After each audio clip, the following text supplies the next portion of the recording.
Welcome to Supreme Science Grenade Launcher, where today I want to speak about a question that has popped up when I was watching the Namek saga of Dragon Ball Z.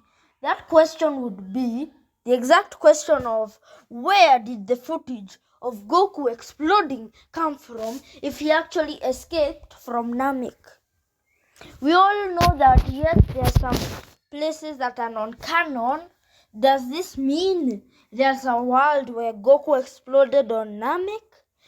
What leads us to believe such things? Where does it come from? There's no proven place where this exact place does exist, where Goku exploded on Namek and all, but it has to exist, as where else would we get the footage of him exploding? Well, I have two answers on to how we got this footage. My first theory is that it was Goku thinking about his near destruction in the pod, because we know he was knocked out from the explosion, even though he was inside somewhere. I don't know how, but it could be a figment of his imagination, him thinking about how he was so close to nearly dying on planet Namek. Yes, that's a very possible outcome. The second one is the real one. Maybe it was because they thought it would seriously end there because of the original plan that was changed, so they created that footage, and with all the footage already complete, and because they wouldn't want, they still used it, and Goku ended up still escaping. But my third theory is that it's a butterfly effect. The reason I think it's a butterfly effect is simply because we do not know how time travel works in this world of Dragon Ball Z. Yes, it may cause timelines, and those timelines may have a little bit of change.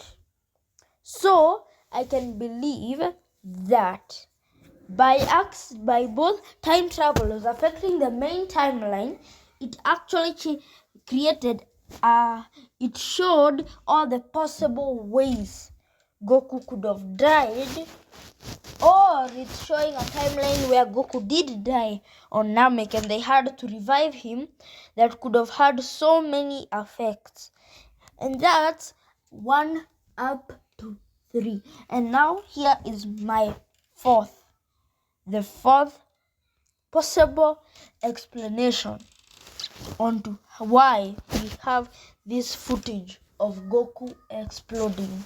It's like the third one, but instead of timelines, it has to do with the multiverse, but not the universes, as in the sort of universe 1 to 12. No, it has to do with an expansion of a multiverse that, instead of having different dimensions, has different outcomes, more like the DC multiverse than how the multiverse seems in Dragon Ball Z. So what if what we were seeing is a different world where Goku actually died on Namek's explosion, and they had to revive him with the Dragon Balls, and all the changes that could have come from this alternate universe, which I'll call the Namek explosion universe.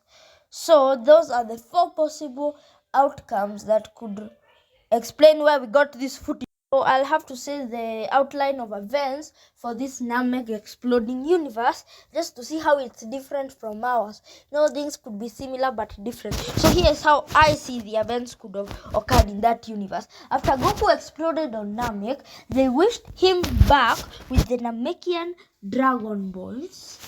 Thus, when he was straight on Earth, so by age 764, he would literally be on Earth instead of on Yodrat. Thus, he wouldn't have instant transmission. But for the original timeline, that changes nothing. And for the first few parts of the Cell Saga, that also changes nothing. But when Tien and Piccolo were fighting semi-perfect Cell, they wouldn't be able to be saved by Goku, because Goku wouldn't have had instant transmission to go and save them. as they either died or escaped using another means. But let's say they escaped, because without them escaping, it wouldn't really change a thing. So after they somehow defeat Cell, if Goku dies or not is very important, but not that important. Let's say Goku dies, like the same in our advance, and stays dead. They build a ship to go to New Namek with the help of Goku, who would be in other world at that current time. So with the help of that Goku in other world, they find New Namek and bring back one of the Namekians, maybe Dende, to become the new guardian of Earth and to reinstate the Dragon Balls. And maybe in the 7-year time skip, let's say, because we don't know how, even if they would be able to have survived through the Cell Saga, Goku actually meets a Yardrian who tells Goku and teaches Goku about instant transmission, because we all know maybe there's a warrior from Yardrat, we can't tell. So after that, when the Goku comes back for his one day during the tournament, things will go out maybe the exact same. But according to Goku's power level, I do believe that Goku would be slightly stronger from the Zenkai he might have gotten after being in Namek's explosion. But for the rest of the history, it would go out maybe nearly the same. Very nearly. So that is actually the account of the universe where Goku exploded. Now let's go for an account of the third theory to show how it could affect our Dragon Ball world. So the third theory's effect would be the exact same, but with one simple difference.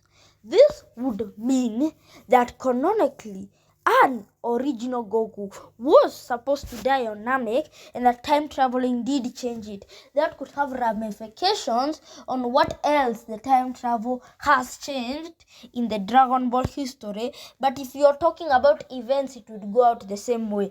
The second one is out of realistic proportions, but all the events that could occur in the Dragon Ball story would be most likely the exact same. And if the first one is true, this doesn't even affect anything, as it was just maybe a dream. So now this is all the things up to now which have occurred just from one simple amount of footage. But I have one final theory. It's not that much of a theory, but it's just something just to leave us on as a possible outcome of this footage. It's just a plot hole, an inconsistency, footage that was never really going to be canon in the first place. Like how we all know some things change from being canon to non-canon and non-canon to canon.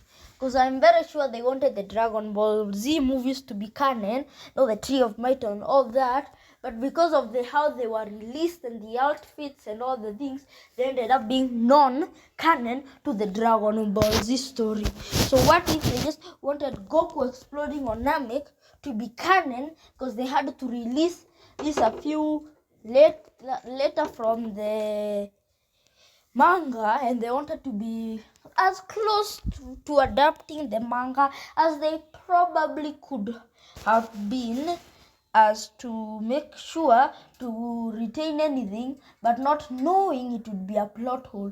The plot hole stems from Goku not escaping on Namek through the Ginyu ship, and instead leaving the Freezer ship and going to the surface, where he would eventually just explode in a burst of flames.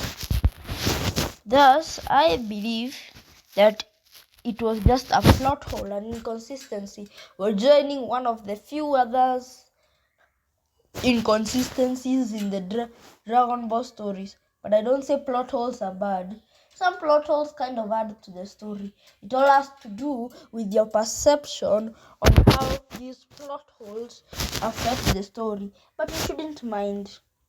It was extra Dragon Ball Z footage of a possible world that could have been. This is Supreme Saiyan's grenade launcher. heading out. Thank you for watching my video. If you actually do want another video like this, send any ideas that you'd want me to do in the comments. And I am very happy that I was able to get a small fan base of people. So I am thankful for all the people who watch my videos.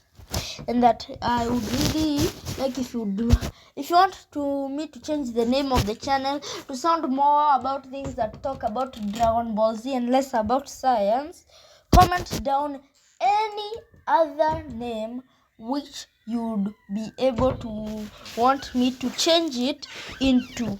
And here are exactly two options you may have. You may add any of your own, but here are the first two: Scouter or Science, or the final option that I'll give, Super Scouter Z.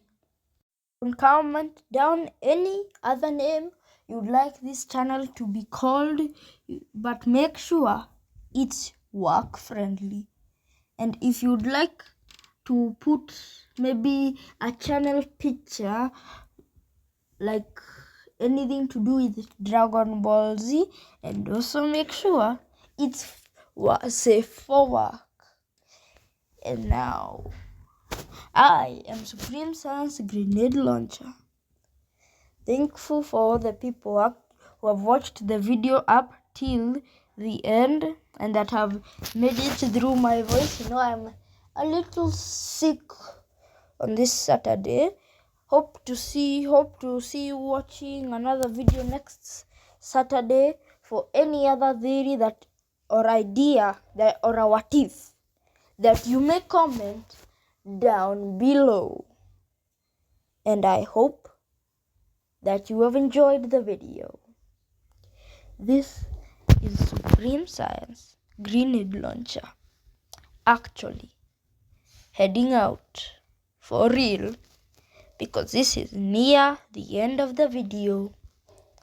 So I'm about to say my line at this end of the video. This is Supreme Science Grenade Launcher heading out. Time out.